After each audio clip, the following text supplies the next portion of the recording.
हरे कृष्णा। आज का सायंकालीन भागवत गीता क्लास में आप सबको स्वागत है। आज एक पवित्र दिवस है क्योंकि नवरात्रि का दूसरा दिवस है।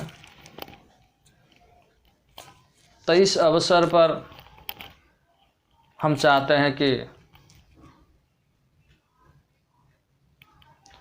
माता रानी का अर्थात दुर्गा मैया का थोड़ा गुणगान किया जाए।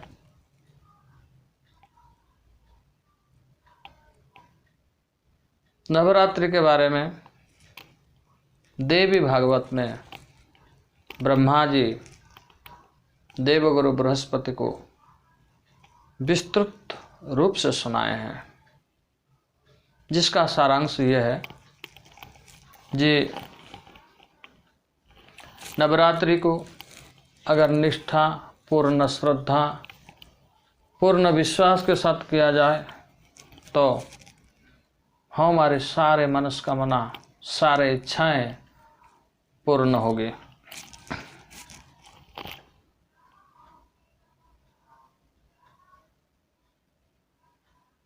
अर्थात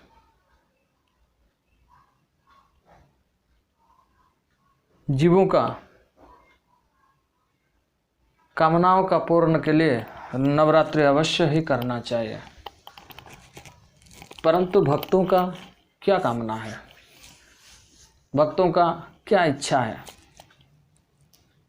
भक्तों का तो एकमात्र इच्छा होती है भगवान श्री कृष्ण के चरण कमल को प्राप्त करना, नित्य धाम गोलक वृंदावन में उनका नित्य सेवा में कोई एक सेवा प्राप्त हो जाए।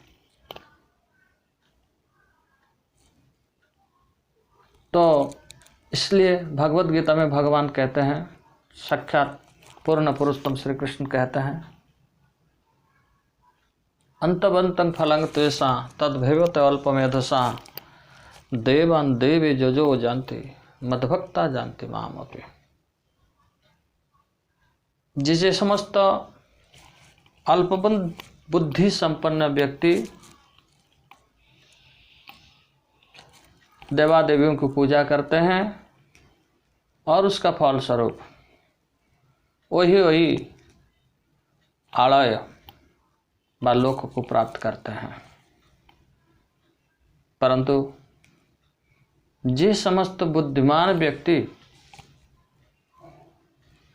मेरे शरण में आते हैं वो मेरे धाम नित्य धाम गोलक वृंदावन को प्राप्त करते हैं।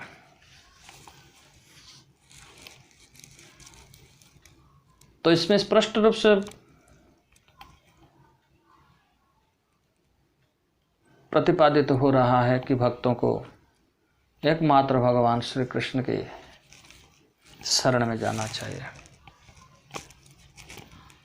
तो ब्रह्मा जी भी एक महान भक्त है, तो देवी भागवत में वो ऐसे क्यों कहा कि भक्तों सारे को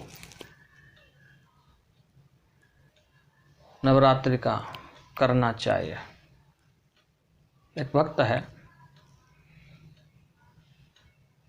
अर्थात हम देखेंगे कि भक्तों भी नवरात्रि कर सकते हैं, पर किस प्रकार से?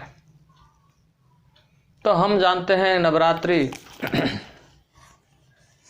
हर साल 2 होती है। एक तो महिषासुर को वध करने के लिए सारे देवताओं लोग को मिल करके दुर्गा मैया का आराधना किए और दुर्गा मैया का सहायता से महिषासुर को वध किए। और दूसरा नवरात्रि होती है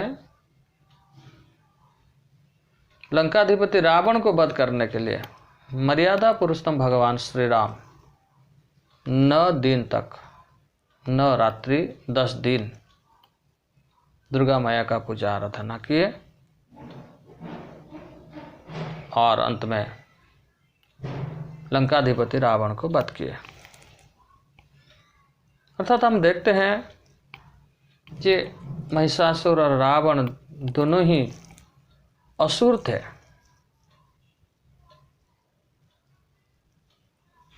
तो इसी प्रकार जिसे रावण महिषासुर को वध करने के लिए देवताओं एवं मर्यादा पुरुषोत्तम भगवान श्री राम ने दुर्गा माया का सहायता लिए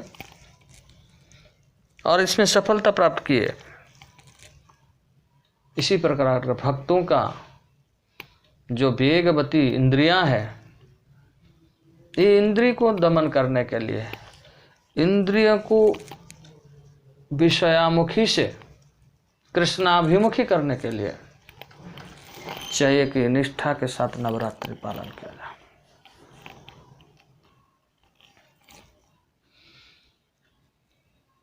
इससे तो भागवत में भी अनेक स्थानों पर दुर्गा मैया का आराधना पूजा का बारे में बताया गया। पहले हम देखते हैं पहले स्कंद में श्री नारद जी अपना शिष्य भगवान श्री व्यासदेव को उपदेश करते हैं कि आप भागवत रचना करो, और गुरुदेव का आदेश प्राप्त करके भगवान व्यासदेव ध्यानस्थ होते हैं और ध्यानस्थ अवस्था में उन्होंने पूर्ण पुरुषोत्तम भगवान श्री कृष्ण को दर्शन करते हैं। तत्पश्चात भगवान का 3 शक्तियां को दर्शन करते हैं।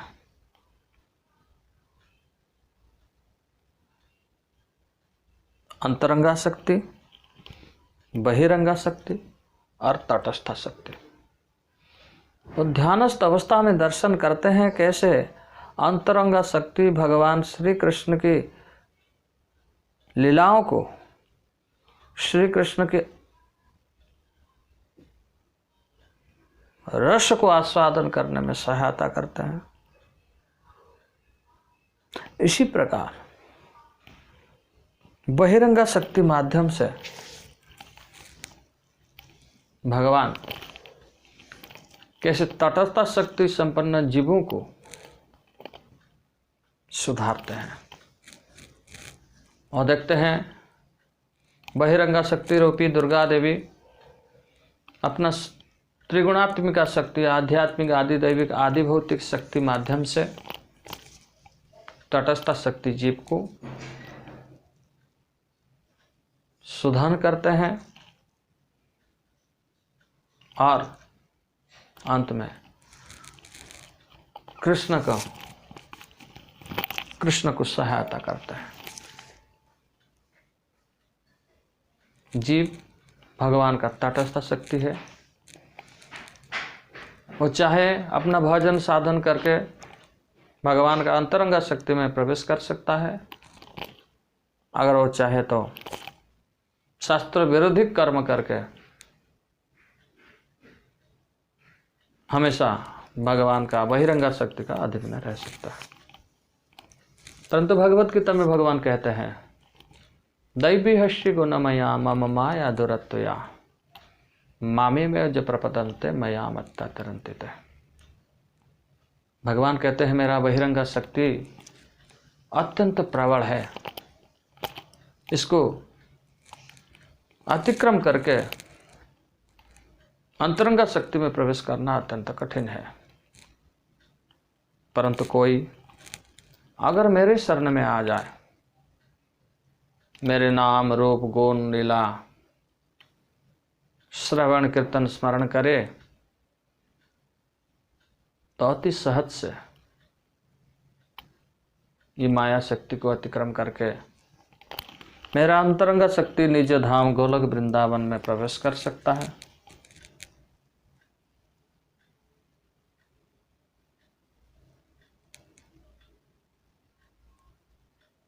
ब्रह्म संहिता में ब्रह्मा जी कहते हैं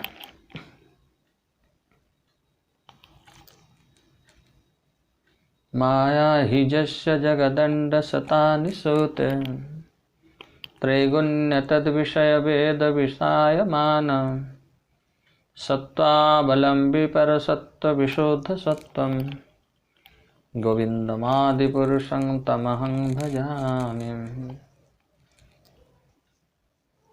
ब्रह्मा जी कहते हैं कि प्रभु आप ही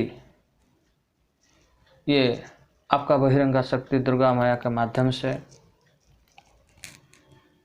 त्रिगुणात्मिका शक्ति माध्यम से हर जीव को शोधन करते हो और शोधन करके अपना नित्य धाम को आपस करके ले जाते हो। तो हम देखते हैं ये दुर्गा देवी का आराधना भक्ति में भी सहायक होता है। अगर हम आराधना करके कृष्ण भक्ति चाहते हैं तो हमको कृष्ण भक्ति भी प्राप्त होती है, क्योंकि कृष्ण भक्ति में सहायक करने के लिए दुर्गा देवी व माया बहिरंगा शक्ति अत्यंत उत्फुल्लित है, क्योंकि वो भगवान श्री कृष्ण की बहन है। श्रीमद् भागवतम 10वें स्कंद में हम देखते हैं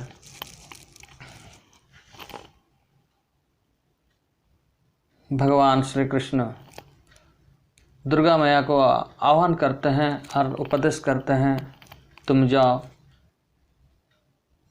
मथुरा में कंस के जेल खाना में मैया देवकी के गर्भ में बलदेव जी अवस्थान कर रहे हैं, आप उधर से उसको संप्रसारण करो, संकर्षित करो करके रोहिणी के घर पे स्थापन करो। ये पहला उपदेश है। दूसरे उपदेश करते हैं कि आप मेरे साथ ही नंद बाबा का गृह में मेरे बहन के रूप में अवतीर्ण हो गए और वहाँ से वसुदेव जी आकर के आपको ले जाएंगे। कंस ने आपको मारने को कोशिश करेगी, वहाँ से आप अंतर्निहित हो जाओगे। तो हो सकता है दुर्गा देवी कह सकते हैं मैं आपका ये दोनों काम करेगा, पर इसके लिए मुझे क्या मिलेगा। तो इसलिए भगवान कह रहे हैं जी ये दो काम करने के लिए मैं आपको आशीर्वाद करता हूँ।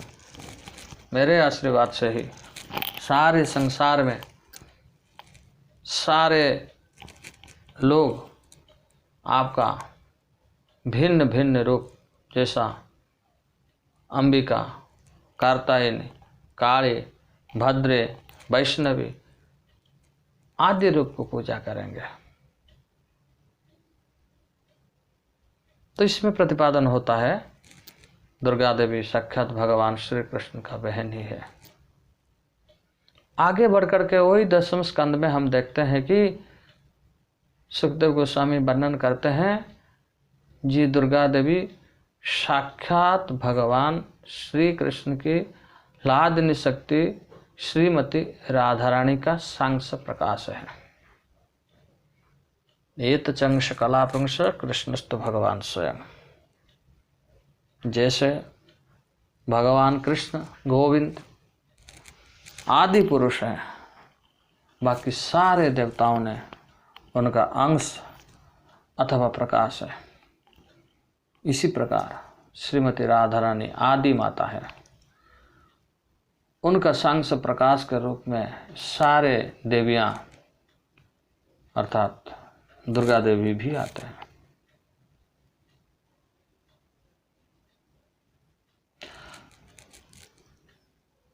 उसका प्रमाण स्वरूप हम देखते हैं जो गोपियां राधा रानी समेत कर्तव्य व्रत करते हैं, धूप दीप नैवेद्य आदि अर्पण करके कात्यायनी माता का पूजा करते हैं और प्रार्थना करते हैं, हे कात्यायनी देवी आप कृपा कीजिए।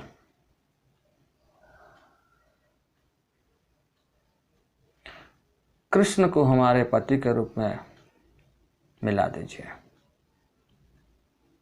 तो वहां पर राधा रानी भी थी, परंतु राधा रानी का आदि स्वरूप में प्रकट होकर, कात्यायनी माता के रूप में प्रकट होकर के उन्होंने सारे गोपियों का प्रार्थना को स्वीकार करते हैं और उनको आशीर्वाद करते हैं, हे गोपियाँ, आपका मनस्कामना अचिर ही पूर्ण होगा, अर्थात आप सबका पति कृष्ण ही बनेंगे। तो वही हुआ। महारास में भगवान कृष्ण सारे गोपियों के साथ एक अहरात्र अर्थात ब्रह्मा का एक रात्रि तक रास लीला किया है। ब्रह्मा का एक रात्रि कितने होते हैं? सत्य, त्रेता, द्वापर, कली, चतुर्युगे एक दिव्य युग जानी, एकस्तरी दिव्य युगे एक मनोगणी, चतुर्दश मनंतरे ब्रह्मा एक दिन जानी। 4 युग में एक दिव्य युग होता है, एकस्तरी दिव्य युग में एक मनु होता है, और चतुर्दश मनु में भगवान ब्रह्मा जी का एक रात्रि होती है। इतने समय तक पूर्ण पुरुषोत्तम भगवान श्री कृष्ण गोपियां का पति बन करके उनके साथ महारास रचना किए थे। तो ये कात्यायनी माता का वरदान ही था। तो कात्यायनी माता आदि माता श्री राधा रानी का प्रकाश ही है। तो इसमें से हम शिक्षा करते हैं कि अगर जैसे भागवत में वर्णन आता है, अकाम सर्व काम वा मुख्य काम उदार अधिक तीव्रेण भक्ति जोगेन जजतंग पुरुषम परम। कई जीव सकाम कर्म से हो अथवा मुख्य काम के लिए हो अथवा अकार भगवत प्राप्ति के लिए हो, उनको चाहिए तीव्र श्रद्धा के साथ, भक्ति के साथ भगवान श्री कृष्ण की आराधना करना। इसी प्रकार सारे विषय कामना को भोग करने के लिए अथवा भगवान श्री कृष्ण की प्राप्ति के लिए सभी को चाहिए नवरात्रि करना है, दुर्गा मैया का पूजा आराधना करना है। दुर्गा देवी का पूजा आराधना करने से दुर्गा देवी के रूप में आदि माता श्री राधा रानी ही हमारे विषयाभिमुखी इंद्रियां को कृष्णाभिमुखी कराते हैं और साक्षात प्रकाश के स्वरूप राधा रानी के स्वरूप में आकर के हमारे भक्ति को पुष्ट करते हैं। और दुर्गा के रूप में उनका प्रकाश है, प्रकाश के रूप में हमारा इंद्रिया को कृष्णाभिमुखी करते हैं और आदि रूप में आकर के हमारा भक्ति को पुष्ट करते हैं। और अंत में हमारे स्थान गोलक वृंदावन में भगवान के श्री चरण कमल पर होता है। तो इसलिए श्रद्धा के साथ, भक्ति के साथ नवरात्रि भी कर सकते हैं। पर कोई कह सकता है कि जे अगर हम राधा रानी का ही सेवा करें तो क्या होगा? अति उत्तम है, परंतु राधा रानी विशुद्ध शुद्ध स्तर में है। हमारे मन इतना जल्दी उस स्तर पर पहुंच नहीं पा रहा है, मन अभी भी कुछ कामना वासनाओं से भरती रहता है। इसलिए हम दुर्गा देवी का पूजा अर्चना करें, कामना के साथ भी करें तो भी वो हमारे कामना को पूर्ण करने के साथ साथ अगर हम भक्ति भी चाहेंगे तो वो भी पूर्ण करेगा। हरे कृष्णा कृष्णा कृष्णा हरे हरे, हरे राम राम राम हरे हरे।